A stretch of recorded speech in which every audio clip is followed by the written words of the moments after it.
Nessa página 30, fala de várias coisas que você deve dar no dia.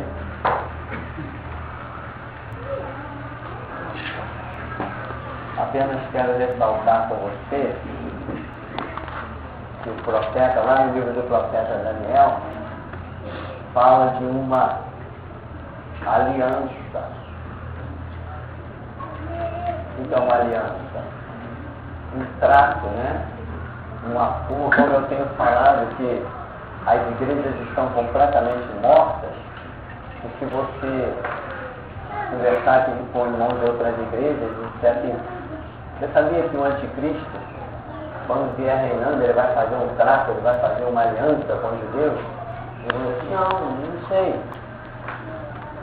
Então, quer dizer, eles não vão identificar com o anticristo. Aí se você pega lideranças por aí, eles dizem, não, mas não é bem assim. Mas é bem assim. Haverá um acordo mesmo no Oriente Médio. O Oriente Médio não está lá numa guerra danada. Vai ter que existir um tratado de paz ali, porque o anticristo vem primeiro com a paz, com o cavalo branco. E justamente ele quer reinar onde? O negócio dele é ali, ó. Oriente Médio. Hoje, Israel, como vimos, está estacionado. Deus está contando para a igreja. Mas quando o anticristo faz a sua aliança com Israel, o tempo começa a ser contado novamente. Lembra das semanas proféticas, quando nós víamos que está faltando apenas um período de 7 anos. Esses 7 anos só terão início, só começarão a ser contados quando o anticristo fizer uma aliança com os judeus.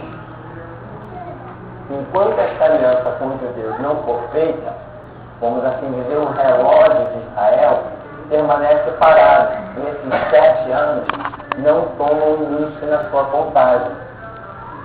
Aí depois que essa aliança for, esse tratado for assinado, aí pode se contar dali para frente, 7 anos, Cristo voltará. A partir desse momento aqui, 7 anos exatos, a partir da aliança, Cristo voltará. Mas a igreja vai estar anunciando essas coisas um pouquinho antes.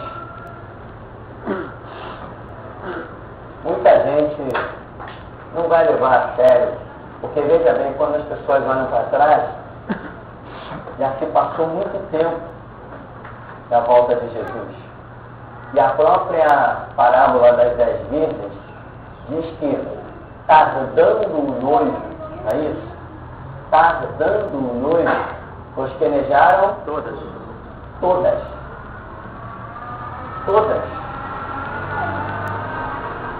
Entende? Sabe o que é todas? Vamos falar um pouquinho sobre esse detalhe. Por que muita gente não vai estar esperando Jesus? E quando a igreja é restaurada, quando ela fala, olha, Jesus vem daqui a tantos anos, começar a ser tão exata com isso, só vai restar para a igreja discriminação, zombaria e escárnio. Hoje, quando você fala, ó, Jesus voltará nesse século, eu já encontrei crente dizendo assim, não, será?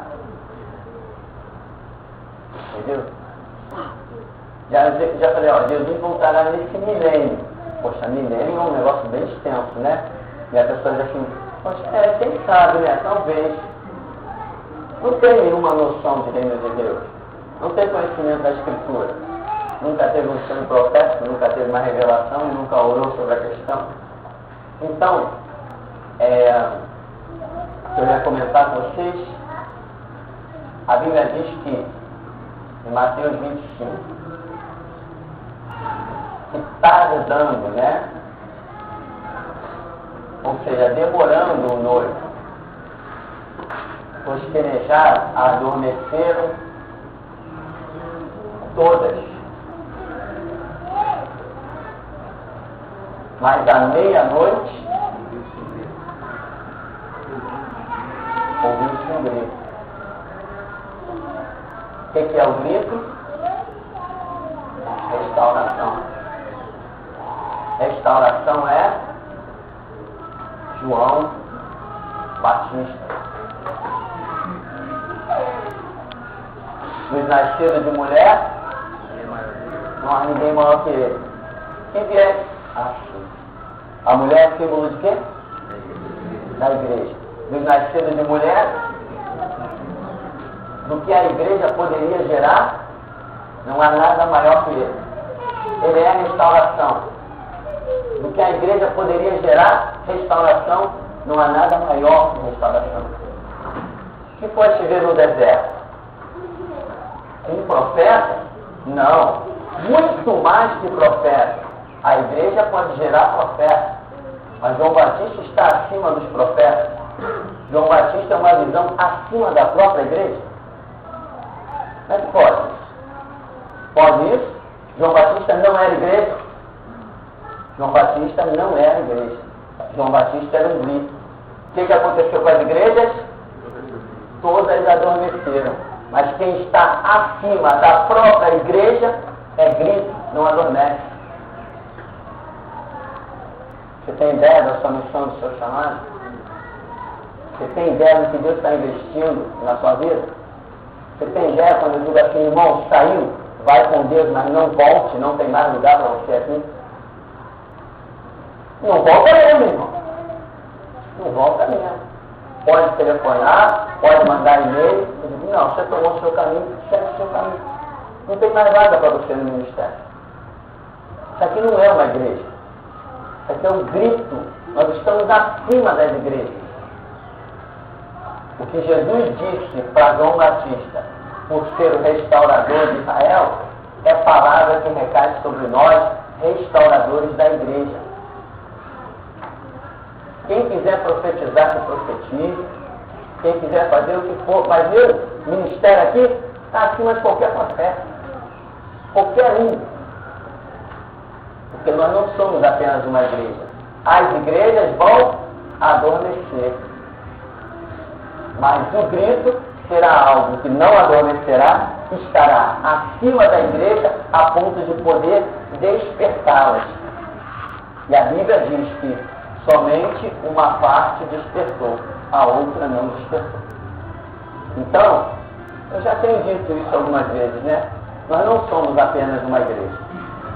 Esse lugar aqui é um lugar de seleção, onde Deus tem procurado preparar o povo para adentrar o primeiro período do reinado do anticristo.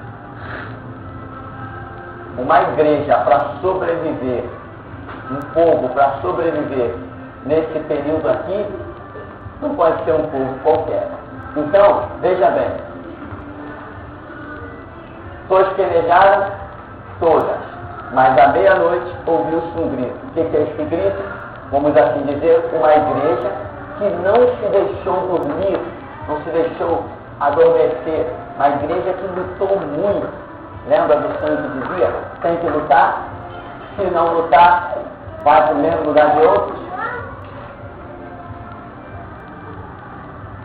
Pastor, podemos entender então que lá em Gênesis, quando o Senhor pôs Adão no sono e retirou da sua costela como Eva, podemos identificar aí que estava especificando Eva, a igreja, uma igreja imaculada, porque até o momento eles ainda não tinham caído.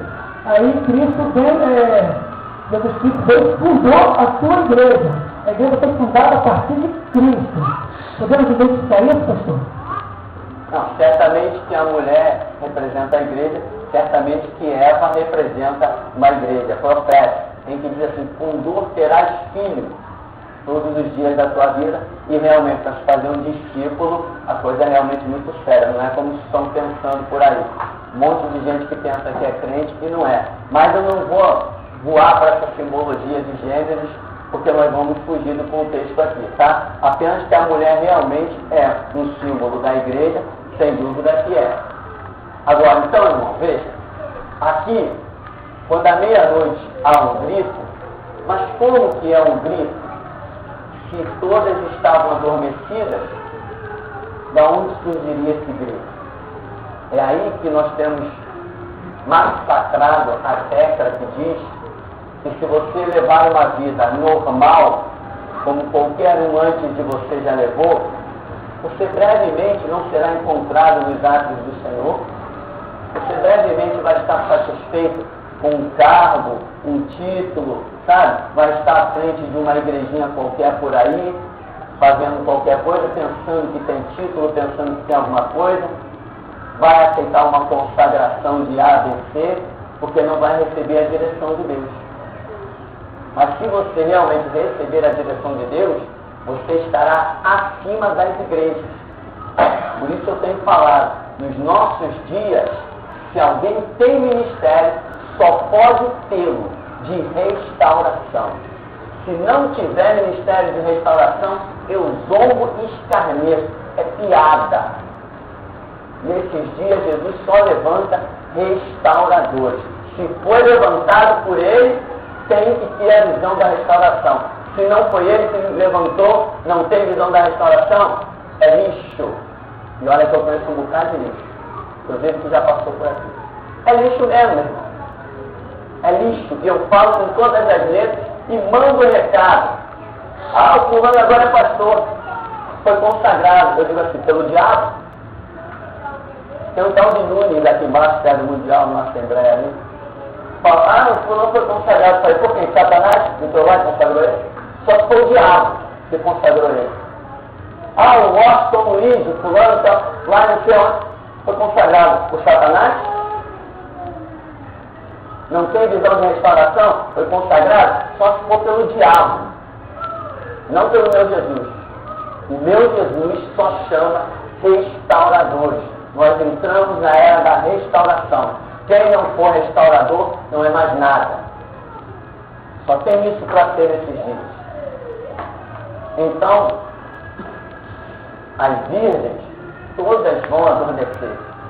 Mas o grito da meia-noite estará acima das próprias igrejas. Dos nascidos de mulher, do que pode ser gerado partindo da visão da igreja, dos nascidos de mulher, não tem nada maior que restauração. A visão da restauração é a maior visão que exista. Não tem nenhuma superior a ela. João Batista, quantos mortos ele ressuscitou? Quantos enfermos ele curou? Quantas profecias ele disse assim, diz o Senhor? E, no entanto, ele é o maior, porque é o restaurador. Restaurador significa renúncias profundas. Eu vou falar sobre as renúncias de um restaurador já, depois que a irmã fizer. O Deus de Deus, ele coloca as artes do céu, que aí come aquela carne, os falsos profetas que vivem na igreja, vai consumir essa carne. Aquela parte. A grande ceia de Deus.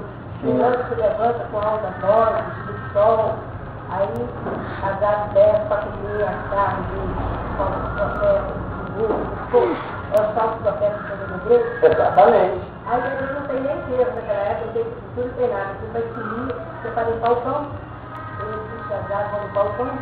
Sim, existe essa visão. Mas eu até acredito que ainda haja um sepultamento de inteiro. É que Deus aí está demonstrando uma simbologia em que ele vai trazer um juízo em que vai realmente aniquilar. E o desprezo ao cadáver significa um desprezo total. Você vê que hoje, quando alguém morre, as pessoas dizem assim, vamos dar a melhor coroa de flores, né? Não, vamos dar a última homenagem, vamos fazer aquele super enterro. Muita gente tem essa visão. Porque essa pessoa foi tão boa, essa pessoa foi tão importante, vamos fazer o melhor sepultamento possível. Existe essa visão por aí? Naquela época existia muito mais do que o que existe agora. Eles queriam fazer as coisas da melhor maneira, eles choravam durante meses pelaquela pessoa, se reuniam para chorar, para demonstrar sua profunda homenagem a respeito daquela pessoa e daquele falecimento. Quando Deus diz assim, olha, vou entregar as aves do céu, as aves de rapina, as feras do campo, significa um desprezo completo que Deus sempre teve pelo aquele falso profeta, os tribunos, enfim, toda a classe, né? Ali mostram os reis da terra, mostram líderes da igreja, falsos profetas, mostra toda a classe daqueles que não viveram a palavra de Deus. E aqui, ainda falando sobre João Batista, você vai entender por que João Batista, ou seja, por que restauração é o melhor que Deus tem. Quem era João Batista? Como é que chamava o pai dele? Zacarias. Zacarias era o quê?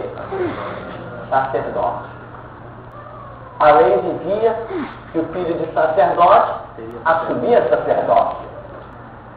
Olha o privilégio deste homem.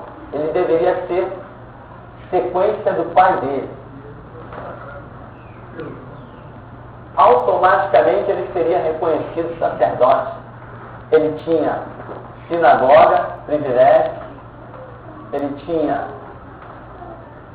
isenção de impostos, enfim, sacerdote. Ele ganharia o pão sem suor do rosto, simplesmente por ser descendência de Arão, por ser um sacerdote. Ele tinha muitos privilégios. Ele larga tudo e vai para o deserto. Ao invés da boa comida, ao invés de recolher dízimos e ofertas, como era na época, ele vai comer gafanhoto, mel silvestre. Ao invés da sombra da água fresca, ele vai morar na caverna lá do Rio Jordão, tem que estar cozinhando a própria comida, fazendo as fogueirinhas dele lá, comendo poeira o tempo todo, porque é um deserto, a poeira está soprando o tempo todo. Ele está nas maiores dificuldades, ou seja, restauração exige renúncia, mas não simplesmente renúncia, grande renúncia. Por isso, que o melhor que a igreja possa produzir é restauradores, porque restauradores têm que ter grande renúncia. E quanto maior a sua renúncia, isso te faz melhor diante de Deus. Porque muitos ministérios já caíram justamente por falta de renúncia. Então, restaurador é isso, é largar os privilégios, né, que normalmente teria para encampar sobre si um ministério de dificuldades, de lutas, de provas. E não é exatamente o que temos visto aqui nesse lugar? Por mais que a gente tente lutar para despertar os outros, que tem de gente aí querendo ver a nossa queda. Então, dos nascidos de mulher, disse Jesus, o que a igreja poderia gerar, não há nada maior que restauração.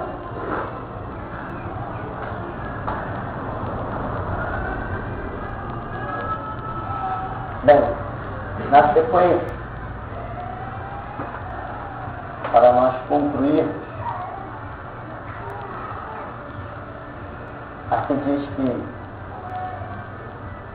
lá no finalzinho, a primeira metade da última semana, né? Depois da assinatura do tratado, o anticristo maravilhará o mundo com seu domínio prodigioso, se assentará no trono de Jerusalém, enganando até os próprios judeus. Os judeus pensarão ser ele o próprio Cristo, por causa dos prodígios de mentira. O anticristo irá revelar-se como ditador mundial. A igreja ainda estará presente na primeira metade da última semana.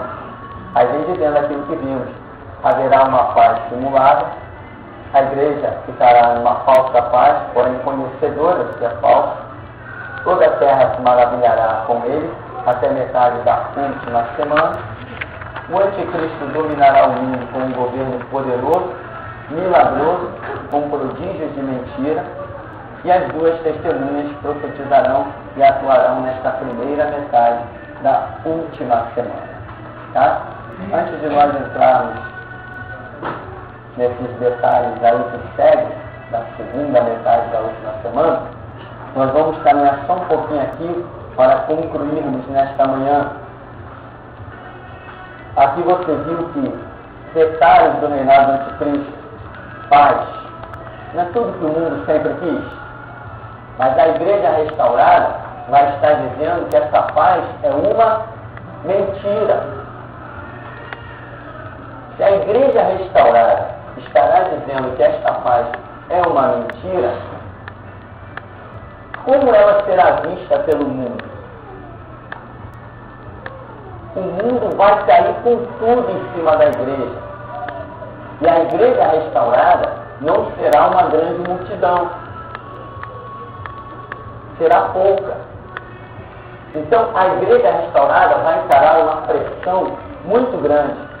E desses restaurados, uns estão marcados para arrebatamento e outros estão marcados para martírio. Porque o mundo estará em paz. Nunca terá sido visto tanta paz como se verá nesse período da falsa paz do reinado do anticristo. Nunca o mundo viu tanta paz. E a igreja está combatendo essa paz. Está semeando uma guerra. As pessoas vão dizer assim, ecumenismo, a igreja vai dizer, não, eu não me esquento por isso aí. O Papa é um grande homem de Deus. Não, ele é um filho do diabo. E se a igreja está restaurada, e se a igreja está no propósito de Deus, Deus estará lhe abrindo as portas. Então a igreja vai estar proclamando no rádio, na TV, na internet, a igreja vai estar tacando fogo.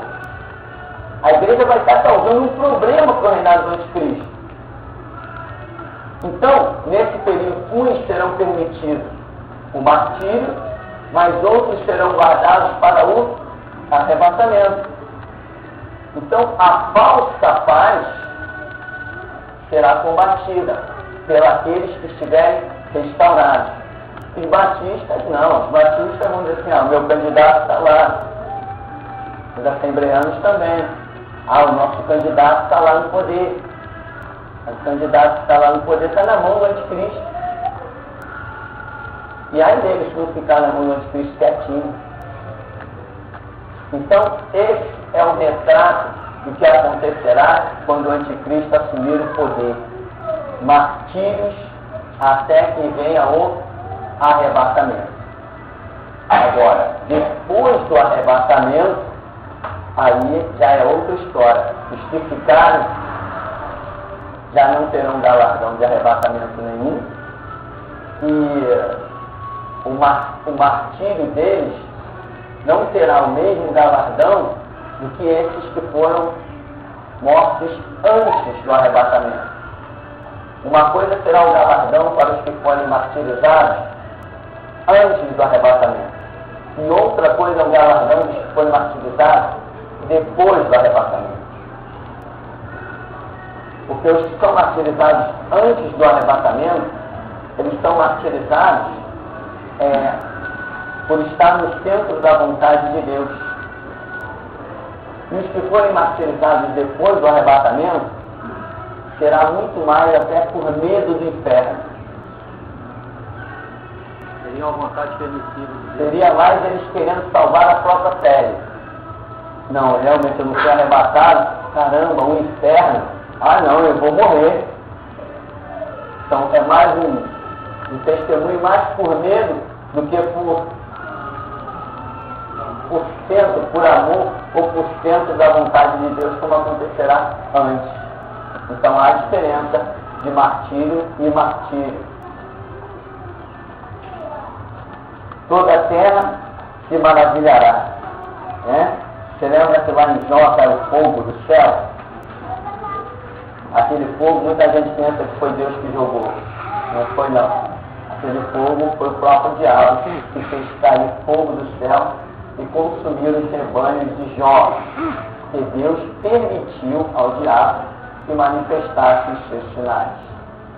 Então, o diabo vai fazer sinais de prodígios e maravilhas e vai enganar muita gente.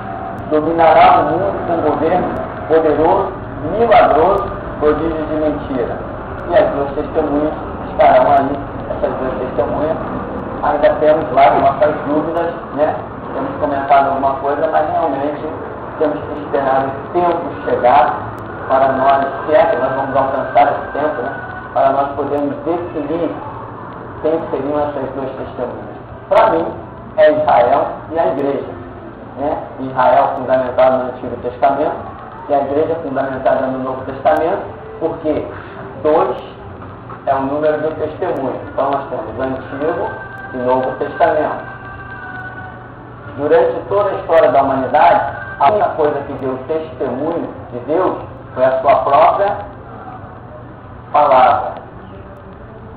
Então nada mais para continuar a dar o testemunho de Deus do que a igreja que guarda a palavra e Israel que guarda a palavra. Então, para mim, esses dois segmentos, esses dois povos, são aquilo que vai dar testemunho de Deus no período enquanto Cristo estiver reinando. Alguma palavra para nós encerrarmos? Pastor, eu queria fazer só uma colocação. Lá em Atos 1:8, Jesus diz, né, recebereis a virtude do Espírito Santo, ser-me-eis testemunha, tanto em Jerusalém, como em Samaria, até os confins da terra. A igreja terá uma testemunha. Essa outra testemunha não seria o Espírito Santo, que vai ser retirado junto com a igreja? Não, por quê? Porque a igreja sem o Espírito, ela não é igreja. Quando se fala de igreja, já está se falando do Espírito, porque sem o Espírito Santo ela não seria igreja. Então, o nome de Jesus, o sangue de Jesus, o Espírito Santo e aqueles que creem, tudo isso compõe apenas uma coisa: igreja. Entende? Então, o Espírito Santo, ele não pode ser separado. E além do mais, o Espírito Santo não é quem testemunha de Jesus. Porque diz, recebereis a virtude do Espírito Santo e sereis. Então vós sereis minhas testemunhas por receber a virtude dele. Mas não é ele que vai testemunhar. Ele vai nos guiar, ele vai guiar-nos em toda a verdade. Mas não é ele que precisa andar na verdade. Somos nós. Então quando nós andamos na verdade, com a ajuda dele, nós nos tornamos testemunhas. Então, o Espírito Santo, ele não compõe uma das testemunhas, ele ajuda aqueles que querem testemunhar. Amém? Podemos encerrar então?